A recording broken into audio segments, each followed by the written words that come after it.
Hello, leaders. Welcome to Run to Your Leadership Challenges, the daily show that provides tips and techniques to help you navigate the leadership challenges you face every day.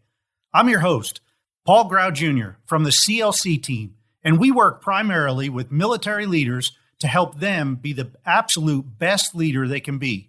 Our primary goal here is to help you lead from your very best self. Because let's face it, everyone deserves a great leader. So let's jump right into today's topic. So I'm going to switch things up a little bit today, and I'm going to go off the trail a little bit because today I want to share with you my best day that I ever had while I was serving in the U.S. Air Force. And the strange thing is, however, is my best day was also the worst day in my career in the U.S. Air Force. And I want to explain that to you just a little bit.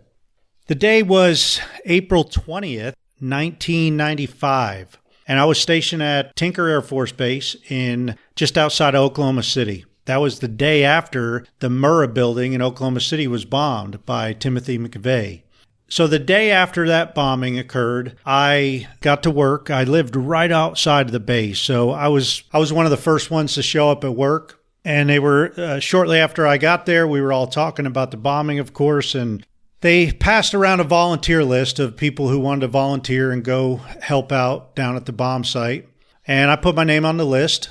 Didn't even have to think twice about it. Well, about an hour later, I was sitting in a bus on my way down to the bomb site. And as the day played out, when we first got down there, I hooked up with 3 other Air Force people, and we were a team of 4. And at first, we checked into the post office, which was kind of catty corner from the Murrah building. And they put us on a detail just walking up and down the streets and just marking any kind of evidence that we may have found.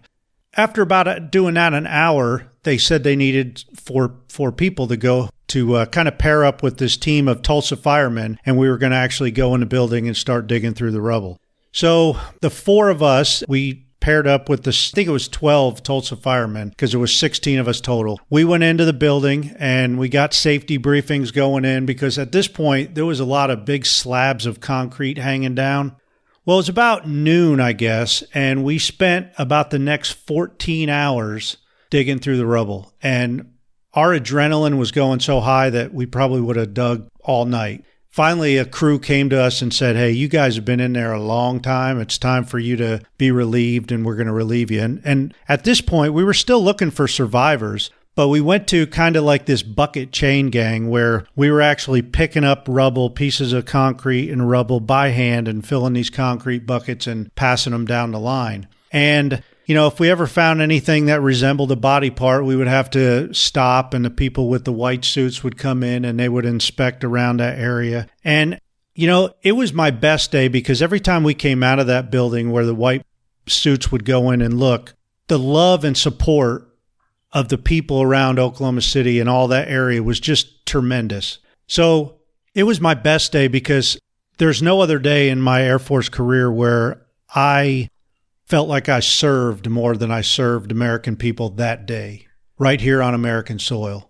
And it was my worst for obvious reasons, all right? We spent most of the day digging in the area where the child care center was and the daycare center in the building.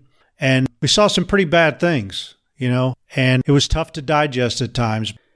Why I'm saying this is that day, I felt like I really served not only the team members right around me, but I felt like I served fellow Americans and the people of Oklahoma. And not just the people of Oklahoma, because this was a national event. And I felt like I really stepped up and served other people on that day. And of course, it was my worst because of the tragedy that we were dealing with.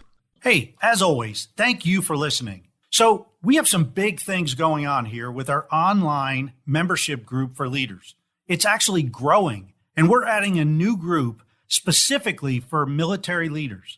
Now, we're still working out all the details and bonuses that will be included. But for now, please help us spread the word. This group will be a place where military leaders can learn new skills, refine older skills, and have deep discussions with like-minded leaders who actually get exactly where other military leaders are coming from. We're going to tap into everyone's expertise, and the group members will help bring out the very best in each other. So keep tuned in, and please be sure to let any military leader that you know about this group, and that will be up and running very, very soon. This is going to be different than any other leadership development group out there. So be ready and, man, get excited. Hey, that's it for today. And until tomorrow, run to your challenges.